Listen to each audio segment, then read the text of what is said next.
What are your limits? Are they hard or soft limits? And how do you know the difference? How do you figure out what your limits are anyways? Stay tuned if you want to find out.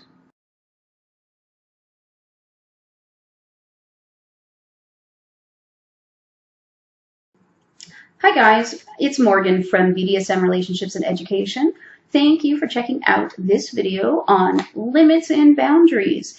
If you aren't sure what a hard limit is or a soft limit or why you need them or how you figure it out or any of that kind of stuff, then we're going to talk about all of that today. Now, if you haven't already, please do subscribe to my channel. And if you enjoyed the video today, definitely give me a thumbs up. I put out at least 2 videos per week on various BDSM topics. So stuff like today, where we're going to talk about some of the more abstract stuff that you need to know before engaging in BDSM relationships, and also really practical things like different skills and how to do your own kinky crafting at home so that you can have a wonderful collection of toys that you've made yourself. So please make sure you subscribe if you want to see all of that and more. So today's topic, limits and boundaries. The first thing, what the heck is a limit? Limits are things that you absolutely will not do or that you don't want to do for whatever reason. Now, these are things that can change over time. So when you begin in BDSM, your limits can be one thing. After you've been around for a while, they can change. For me, there's a lot of things that I looked at when I first started and said, ew, no way, you guys are nuts. Don't want any part of it. And now, 20 years later, I'm like, oh yeah, that is a lot of fun. Sign me up. So things change. We grow. Our tastes change. And sometimes those things that we thought were really, really extreme or weird or whatever, we come to realize over time that maybe they aren't so bad after all. Being aware, though, that limits can change over time is really important. They can also change from person to person. So there's lots of things that I will engage in with my partner, for instance, that I won't necessarily engage in with other people. Those can be things from sexual activity or certain different kinks, things like that. It can be pretty much anything, as long as it's something that you and the people you're playing with all agree on. Limits can be fluid. So, as I said, they can change over time or from person to person, or really just depend on your mood that day, how you're feeling. If you're somebody like me that has a disability that isn't always consistent, there are days where I'm having good days and I can do a lot more than on a day where I'm having like a bad pain day and I won't be able to do very much of anything.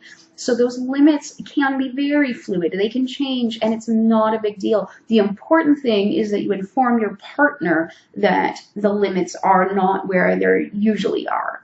So make sure that you have that really good open communication and explain to your partner, hey, today this is off the table. Or, hey, you know what, today I'm feeling really awesome. Let's do that thing.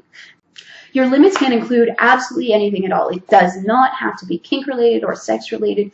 It's good if there's something that really, really just gets under your skin or puts you off. It's good to mention that to your partner because you never really know what's going to happen in a kink situation. So it's best to cover your bases. Always remember that tops can have limits too. It's not just for bottoms. So there's lots of things that I will not do as a top, either because I don't have the skill for it or because I have no interest in it or because it just kind of squeaks me out. So don't think that it's only bottoms who can have limits. Tops, you've got to do this work too. A hard limit is something that you will not do under any circumstances whatsoever. It is an absolutely no way, no go, not happening. The only person who can change a hard limit is the person who set it. So I can't, make a decision for my bottom and my partner and say, well, I know that you said that this is a hard limit, but I don't think it's a hard limit anymore. So too bad. You have to do it now. That's not the way it works. Your hard limits can only ever be changed by the person who set them.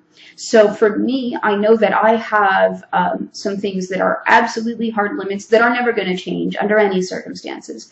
And then I have some limits that in the beginning of a relationship I will state as a hard limit, but as the relationship goes on and we build trust and I feel more comfortable with my partner, then I can kind of ease up on some of those things. Because there are things that I will only engage in with somebody that I absolutely 100% trust. So if you find that you are the same, just make sure you have that communication with your partner. But honestly, you can put anything you like on your hard limit list, and nobody should ever like make fun of you or mock you or do anything like that for the things that you have on your hard limit list, and they are absolutely non-negotiable. If my favorite thing is somebody else's hard limit, then we are just not compatible, but I'm not going to sit there and try to negotiate around that or badger them into agreeing or anything like that. And to be honest, a lot of the things that I absolutely love are hard limits for a lot of people. I mean, I really enjoy medical play, which ends up being a hard limit for a lot of people, blood play, piercings, things like that. So they're definitely, I guess, kind of on the more edge play type thing. But also there are things that really squick people out a lot. So I'm just not compatible with people who have those as hard limits. Okay, so a soft limit then is something that you probably really don't want to do, but you might do under the right circumstances. So again, if it's your primary partner and you have a lot of trust and love there, then perhaps you may, decide, well, I don't really enjoy blood play, but I know she really likes it. So, all right, we'll do that. But not all the time, just occasionally. So you can do that. You can say that. You can have a limit that is absolutely not, but under the right circumstances, I'll consider it.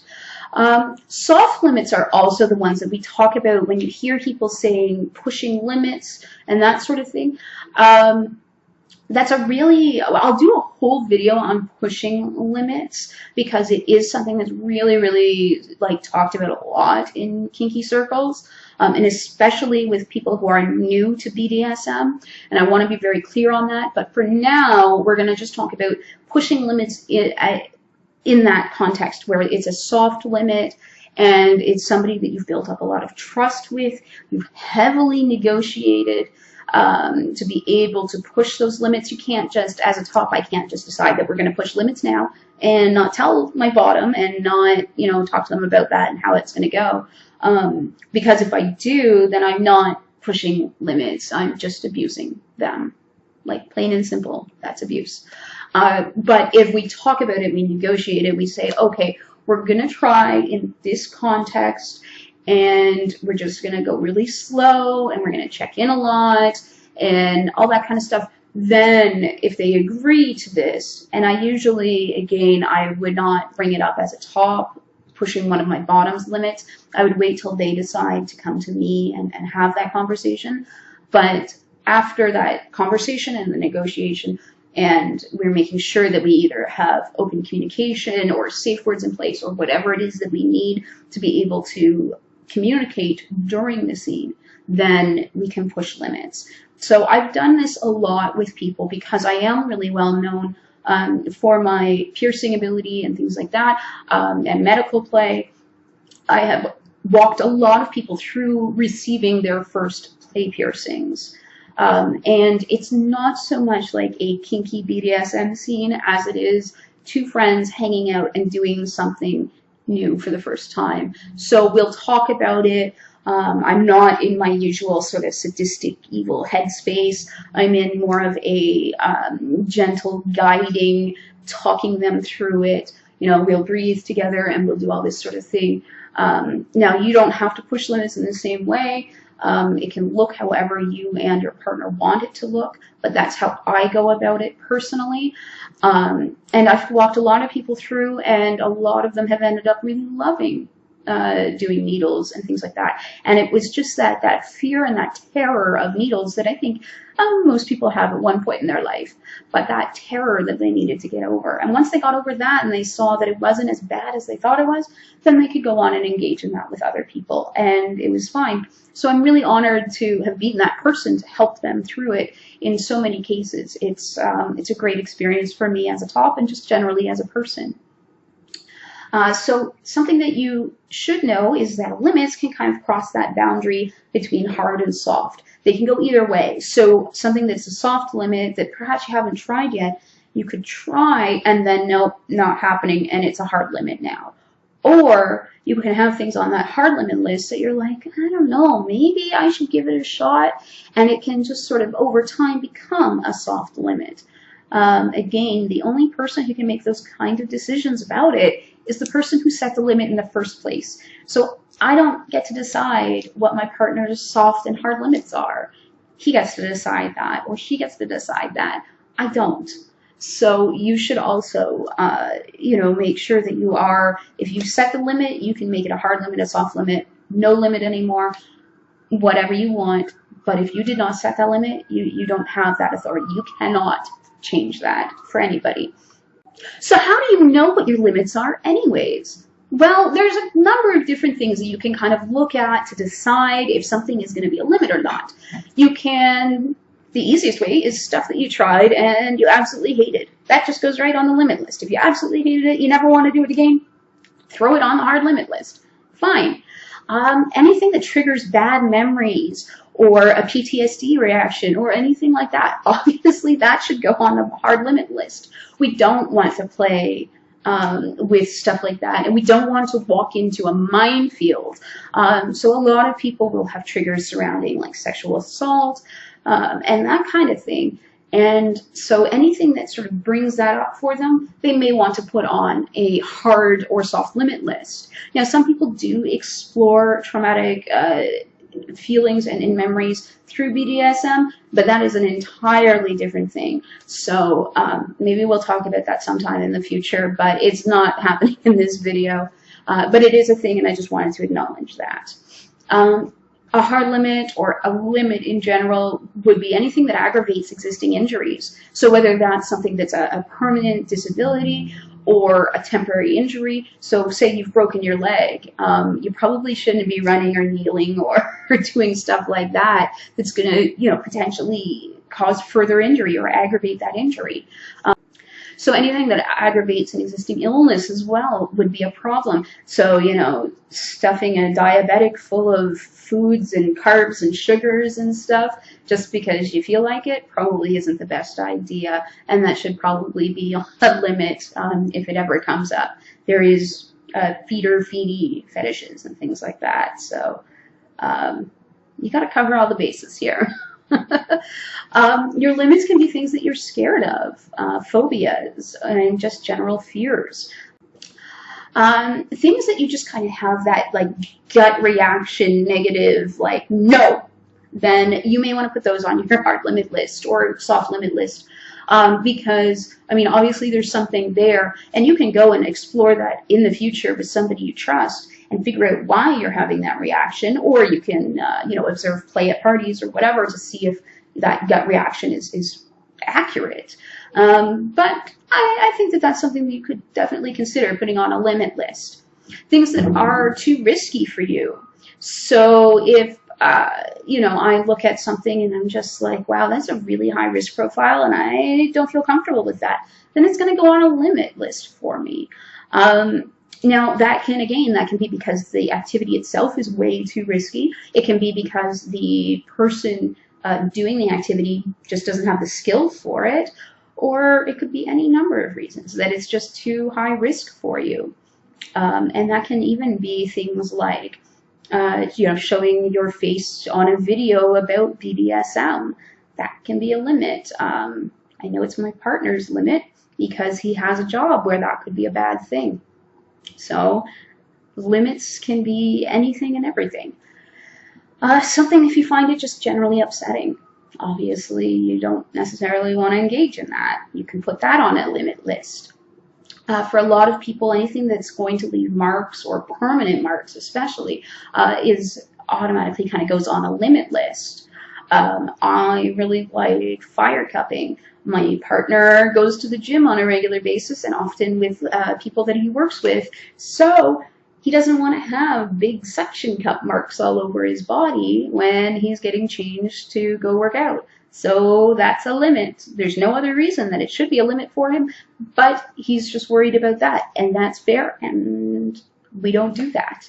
So it can be anything. I mean, permanent marks, scars, that sort of thing is a very common limit for a lot of people.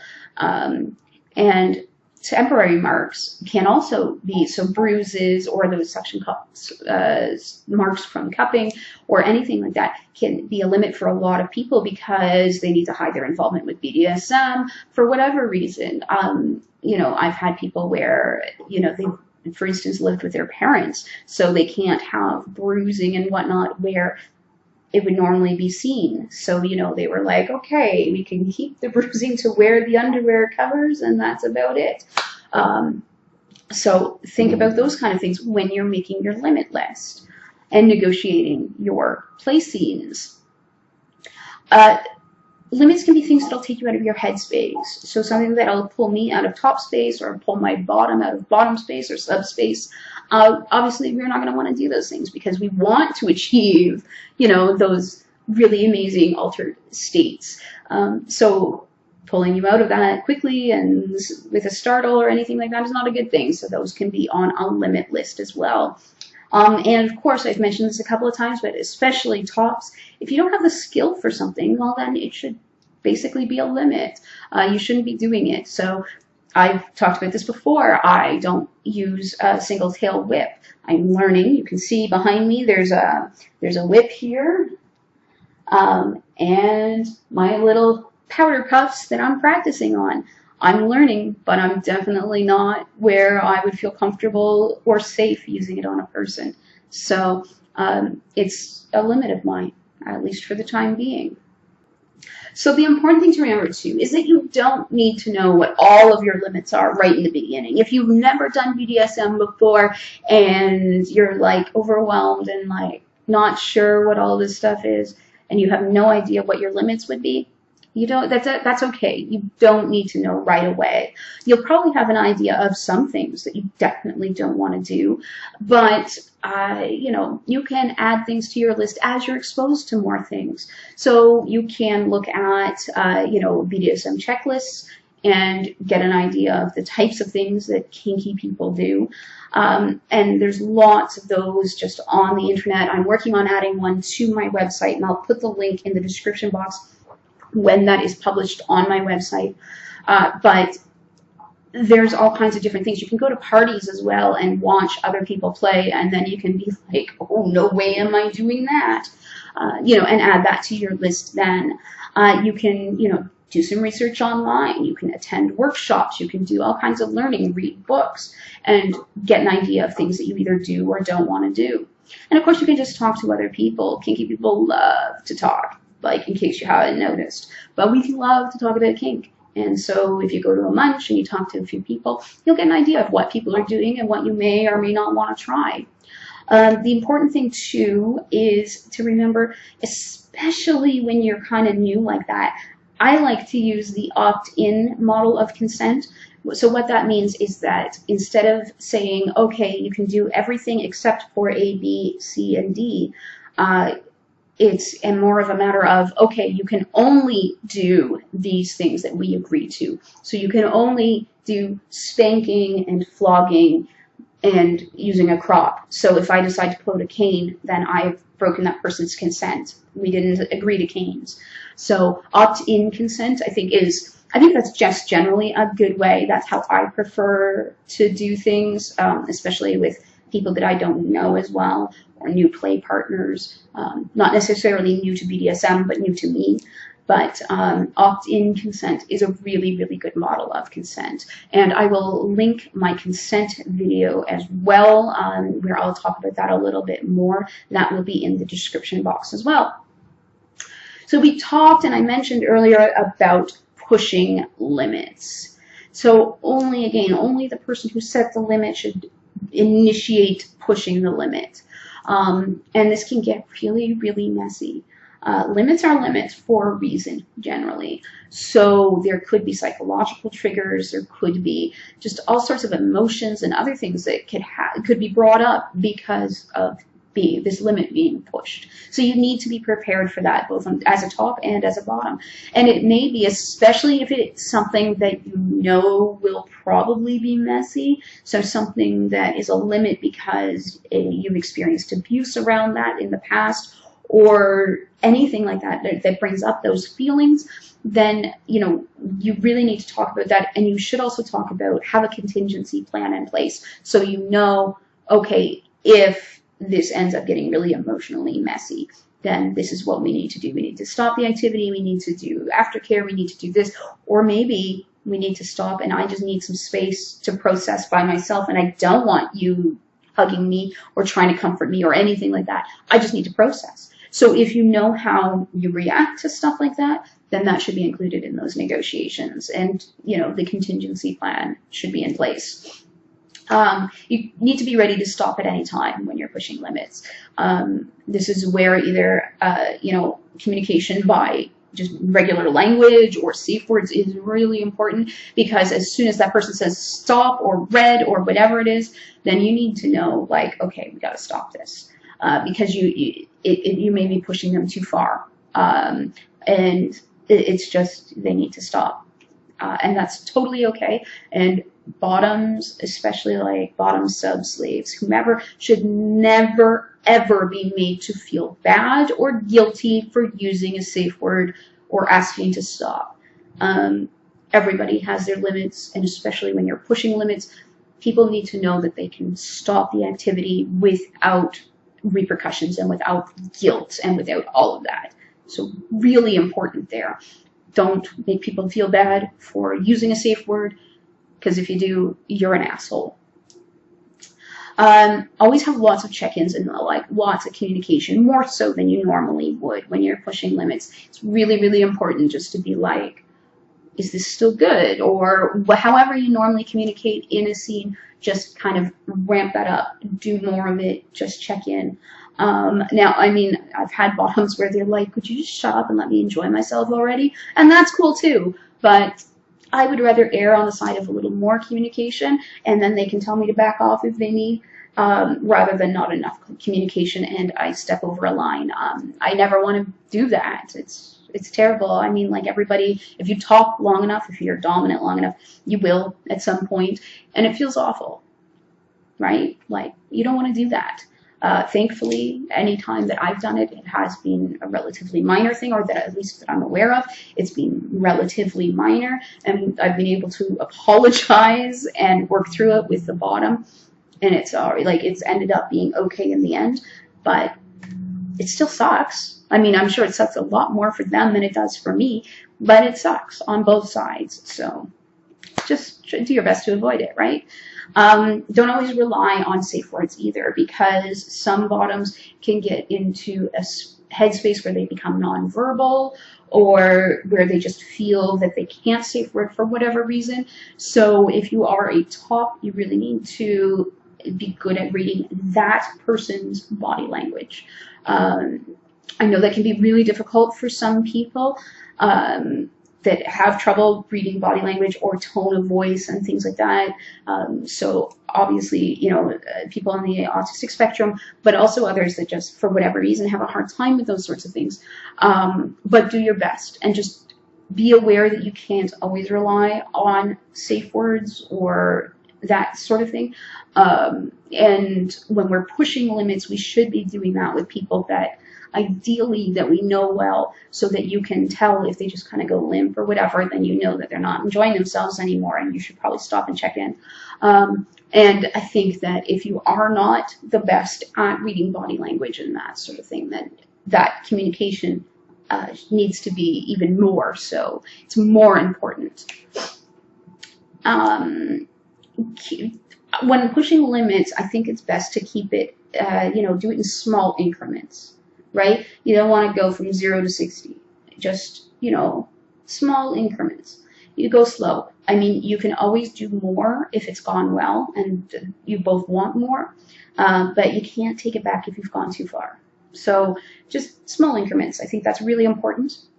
And if you're a top, it's important to be encouraging without being pushy, right? So it's hard to find that balance sometimes, but you do need to encourage without pushing, because only the person who set the limit can decide to push it or change it. And of course, I did mention this before, but I'm gonna say it again, just in case you didn't hear me the first million times that I said it. Limits are not negotiable. You should never try to negotiate limits. They are what they are. They may change over time, and if somebody's limit is your favorite thing, you're not compatible. So you need to either decide, well, I guess I could live without my favorite thing, or, well, I guess I need to find a different partner. So be aware of that. Not negotiable. No. Disregarding limits is really serious. Disregarding limits means that you are sexually assaulting or assaulting a person. You know, that's not cool. And by the way, when I say sexual assault, I'm including rape in all of that because I'm Canadian and our charges, legally for rape doesn't exist as a charge. It's sexual assault.